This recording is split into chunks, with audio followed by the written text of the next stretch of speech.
So this Bonsmara cow went into labor and she struggled to push the calf out. Struggled for many hours last night to try and get the calf out.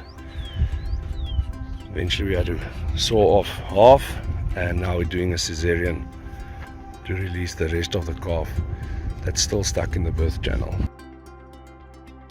So we're cleaning the hair, shaving off the hair to make it more hygienic, get the hair out of the way. We will make the incision starting the cesarean. We're going to give a bit of local now. We just want to make sure disinfect the skin with a bit of iodine, betadine, and then we're going to do just a local block.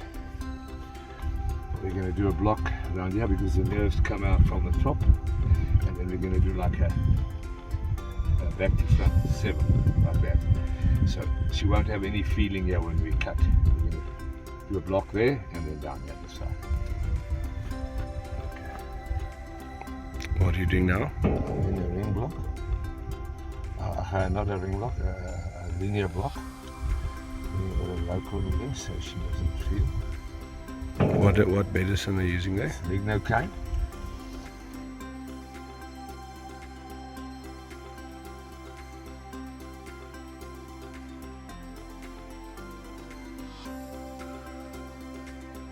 Little winter flu. Yeah, winter flu.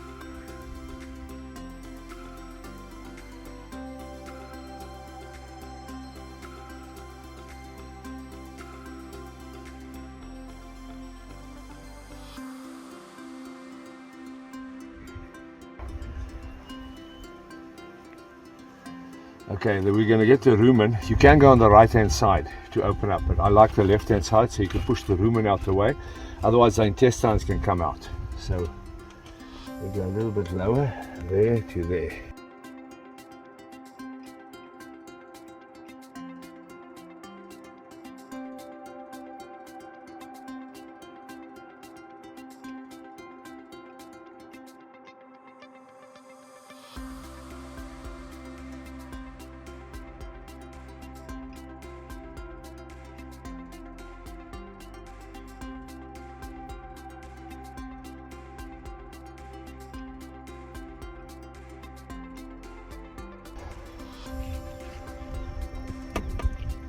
Right, there we through the second layer.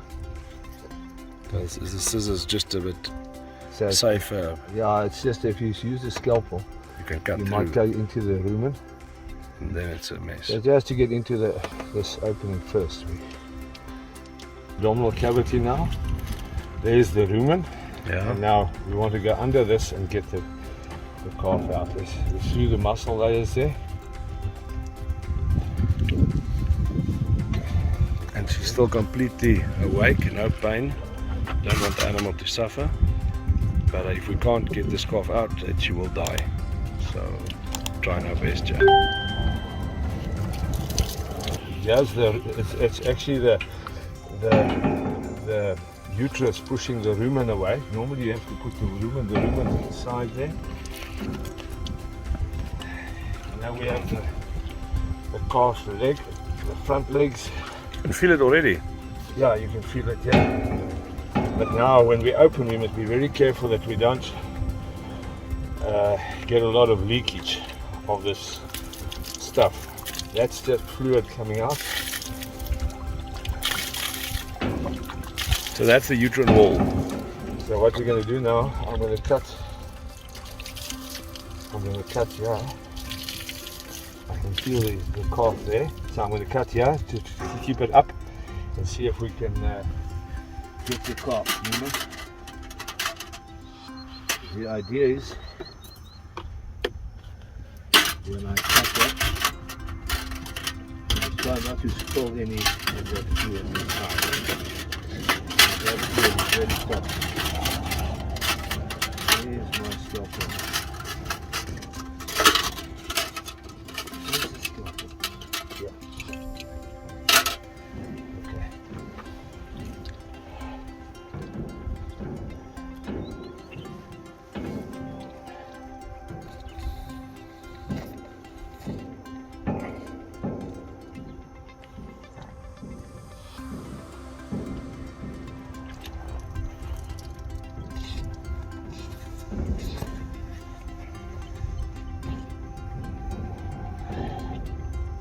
There's a calves in there. Yeah, this is the inside of the uterus now.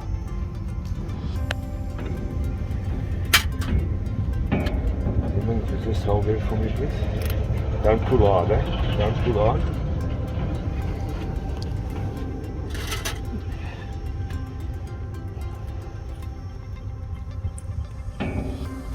Let's see, there's the calf. Oh.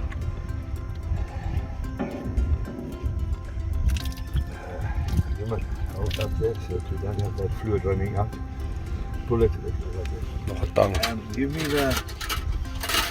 that glove, please. Okay. We're running this fluid out because we're going to pull the calf out. Is this the toxic fluid inside the Yeah, we're trying to drain as much of it as we can. inside the uterus? Yeah. So it doesn't run into the abdomen. Okay. Now, let me grab this calf, yeah? Here's his head.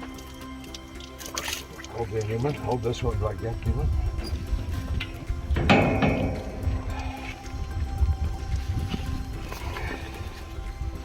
This is not for sensitive viewers. The calf has been cut in half yesterday to get it out easier.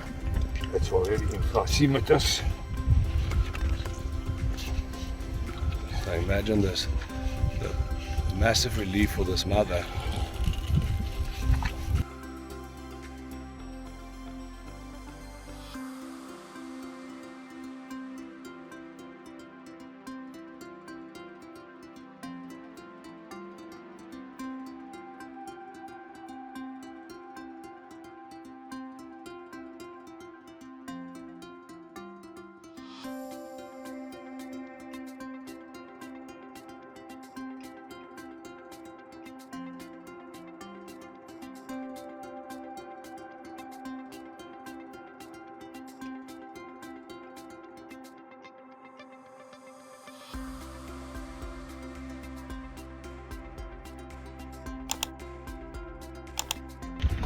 Okay, calf has been removed, everything's been disinfected.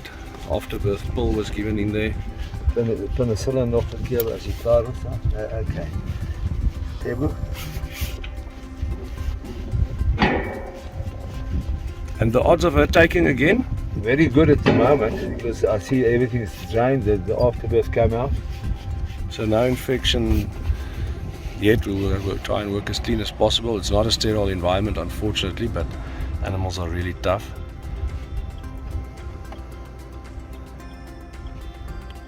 What type of sutures are those? We just do a horizontal mattress suture, a continuous suture, and what we do is we invert that when the clothes are on the outside, we invert it so you wouldn't grab there. So this one goes inside, so none of this infected inside of the uterus is touching here. So what we'll do is, you see there, this whole uterus gets as small as a pencil, so it's What? So it's not as if you might.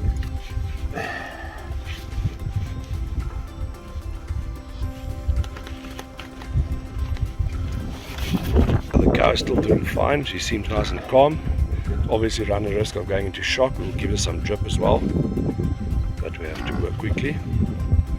It seems like the uterus is almost suited up. Now we've given oxytocin, just a little bit, to try and contract the uterus, get it smaller. So See, it's already pulling inwards, yeah, it's already. You can see it's already showing signs of contracting. contracting, getting smaller. Yeah.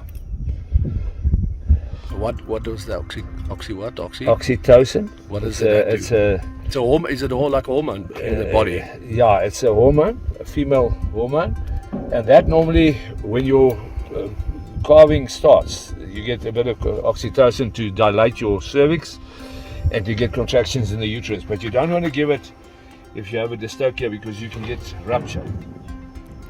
That's why we had to stop yesterday as well, not to pull too hard.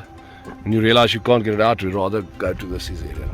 So what we've done is the uterus was opened, but it's a lot of infection and very toxic fluid inside.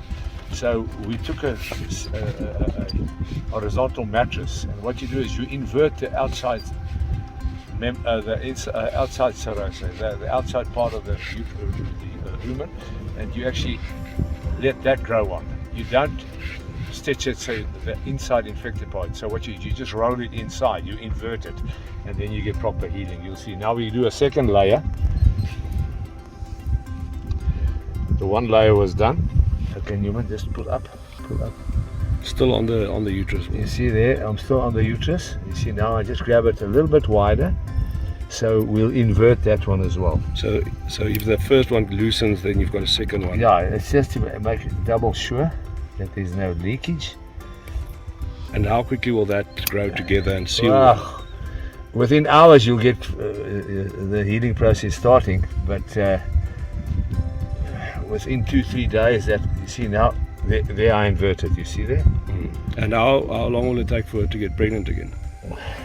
A year or 6 months? It should be within the next 2 months. Okay, so it's quite quick. Once the healing has happened, they can start cycling again. Yeah. Now we have to stitch her, and we take the muscle layers. The most important one is the peritoneum itself. Otherwise, if you don't get that one, you can get a hernia. It pushes through on the side. Stitches through on that side. But then the hernia will pop out on the side, eh? Yeah.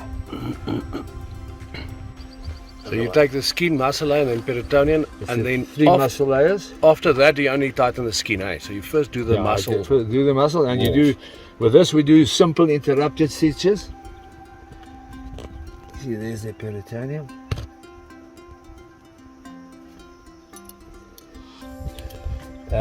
So if you have one stitch becoming unstuck, and all of them won't fall apart. They're not all unstuck, and that's the problem if you have continuous sutures. I don't like using continuous sutures, especially not big animals. Wild animals. Yeah. And I must say, we had very little spillage now.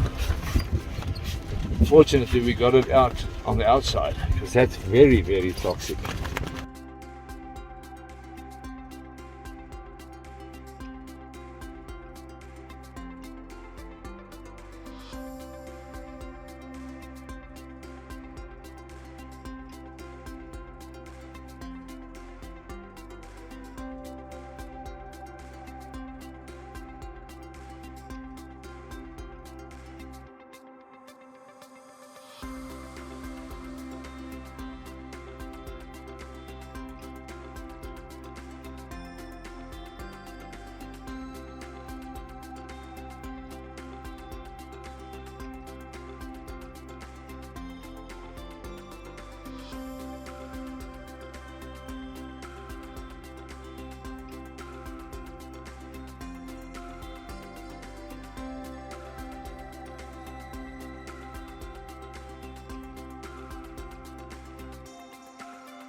Starting with the skin, individual sutures as well.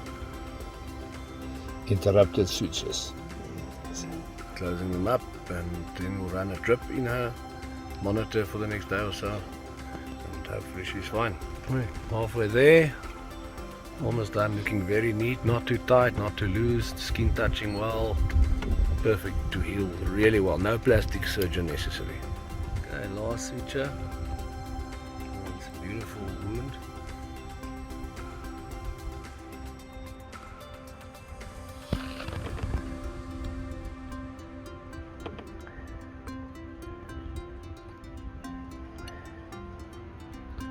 Is there a specific reason why you have the knot on the one side? Yeah, especially when you do it with dogs. If you have the knot on the side, they lick and they can undo the knot. On top? On top. If it's on top of the It also looks neater if you have it on the one side. But especially with small animals like dogs, they tend to lick it off if they can get to that knot.